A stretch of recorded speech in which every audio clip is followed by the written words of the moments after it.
Hey guys, it's me again. So today I kind of want to know how you guys are doing. So write down in the comments, what type of day you guys are having. So let's dive right in. So topic today is gonna be turn our why into anything. Anything. So how many of us here like to be in control? I don't know about you guys, but I love to know what's happening. From my perfectionist, this is not your moment to shine. So, I know a lot of us, we like to know what's happening at the moment, what's happening in the future. Someone asks us, hey, can you do this? We usually ask, okay, why? What are we going to get from this? What's going to happen after that? But I'm here to tell you that with God, guys, just literally throw all of that away. It's literal basura, garbage. And when you truly fall in love with God is when you want to make God happy. And when you want to make God happy, what does that mean? You obey. And you might ask, how do I turn my mentality to, okay, God, I'll do anything for you? And it's so simple, if you have a relationship with somebody, you want to fall in love with that person, how do you fall in love? And it's like you spend time with that person, you talk about that person, you think about that person. And the same thing applies to God. It's like any moment that you have to think about him, just think about him, how is God doing? And he loves listening, he loves talking to you guys, talk to him. And also it's like fall in love with God is like reading his words. I find God like a poet to me, because like poetry is not so simple. You have to read between the lines, and that's how it is with God. When you truly understand him is when something like the Bible becomes something so beautiful and so interesting, and like you just want to read more. And with God, King David, guys, the way he loved God was so amazing. Like I hope to be as much as he was. Like any moment he would find, he would use his mouth to proclaim God and give him glory. In the dark moments, he would give God glory. And the same thing we have to do. Let us use our mouths to, clap and give him glory, and use our mouths to do the same. I might be a little confused right now, but just stick with me. So I'm gonna give you guys an example. Let's say God has two servants, right? The first one, is truly in love with God, and God tells him, okay, I need you to do this for me. Or if he's going through a certain storm or battle in his life right now, he says, you know what, God, I don't know what I'm going through right now, but I know something's good come out of this, and I'm gonna stay persistent, I'm gonna have faith in you. Now this other servant, over here, he ends up, God tells him, okay, I need you to do this for me. I'm going through this storm, and he starts complaining to God, and he's always doubting. He's like, God, why did you put me here? Why are you making me go through this? Who do you think God is gonna give them more blessings to? A servant who is in love with him and willing to do anything, or a servant who's always doubting God? And many times, just because of how stubborn we are, we lose our blessings. And I know a lot of us, we like to be our own boss, we want to know what's happening. We always like to have everything controlled. But with God, guys, like I said in the beginning, you have to give up control fully. And trust me, it's not something easy. It's not something you get overnight. But when you start to fall in love with God, you truly start to let go and see good things come out of it. Now I'm going to be talking about our beautiful Bible right now. So you guys might be like, okay, but give me some examples of people who had this mentality. So I'm going to go from the very beginning book of the Bible, Genesis. I'm going to be talking about Abraham right now. Now this man, guys, was asking God for a son for so long. And when God told him, I'm going to give you a promise.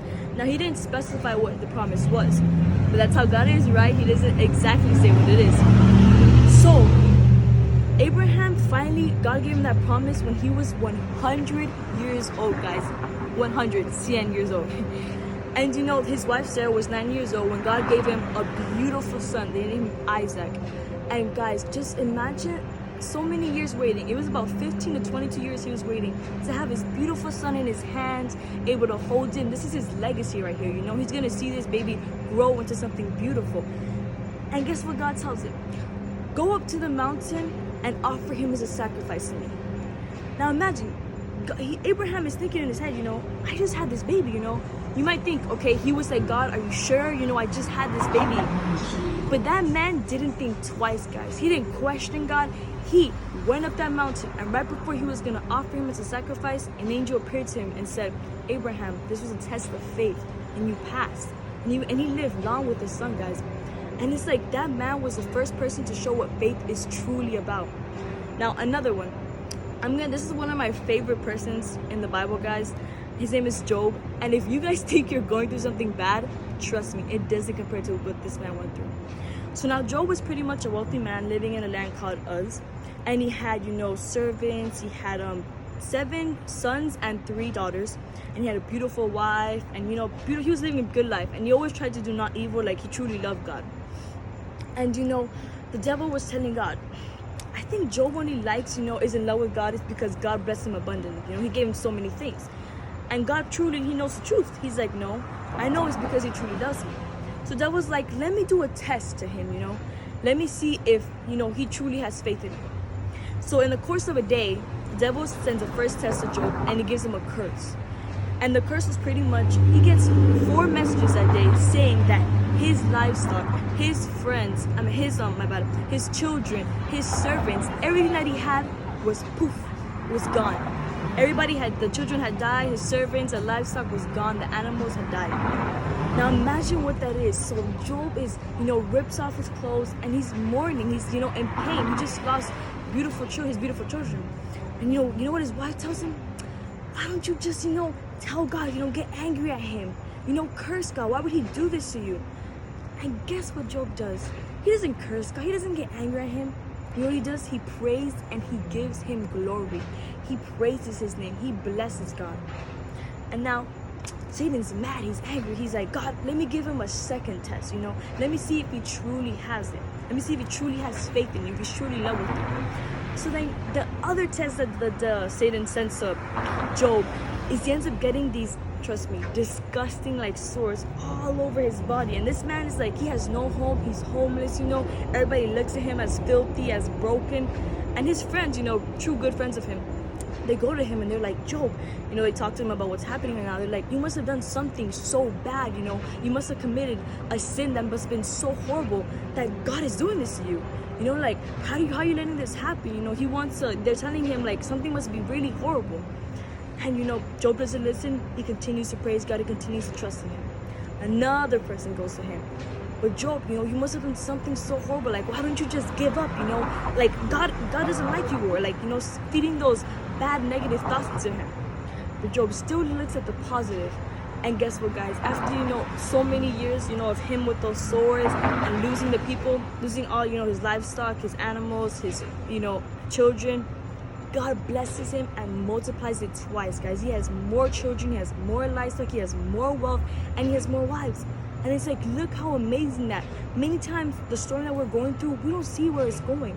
But Job had that mentality. You know what, God? I will do anything for you. You put me through any test and I will stay firm and I will stay persistent. That's just how much purity he has in his heart. And it's like, guys, we have to have that mentality. And a line that I love from a song, I encourage you guys to listen to it. It's Here Again by Elevation Worship. And I was listening to this couple past weeks, and it says, cause all I want is all you want.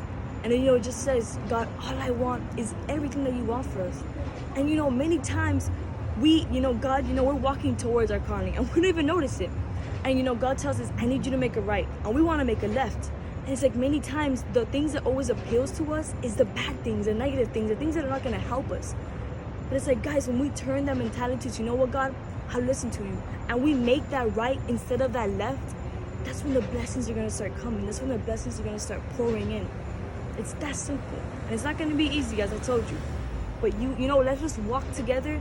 Let us have that mentality. Let us give up control fully. So if you guys want to pray with me tonight, just close your eyes, bow your head. If you're driving, don't do this. Just talk to God. Say, thank you, Lord, for this amazing message you have prepared for me. Guys, God had this message for all of you to listen today. Just tell God, let us turn our mentality, from why into anything. Let us be like Abraham and Job, Lord. That when we go through certain storms in our life, when we want to question, why are we going through this, Lord? Let us be like, you know what, Lord? Let us be persistent. Let us have faith in you. Let us truly fall in love with you, Lord. That when we go through those storms, we will understand that in the outcome, Lord, it will be something so amazing and so good, Lord. And we give you glory and honor. We thank you for all the blessings and opportunities you have put in our lives, Lord. We give you glory and honor. Amen. So guys, just one thing I want to say right before we end the video. It's like, we start to ask ourselves, why did God tell Abraham to offer his son, the son that he only had, to offer him as a sacrifice to him? Or why did Job go through those certain horrible things, Or maybe we ask ourselves, why are we going through this? Why is God making me go through this? Why is he putting me through this? Ask yourselves, why not? So I hope you guys enjoyed this video as much as I did. So give a huge like, subscribe to my YouTube channel, and also guys, share this with somebody. Tell them if you're going through a storm, something good is gonna come out of it. So I'll see you guys next Thursday.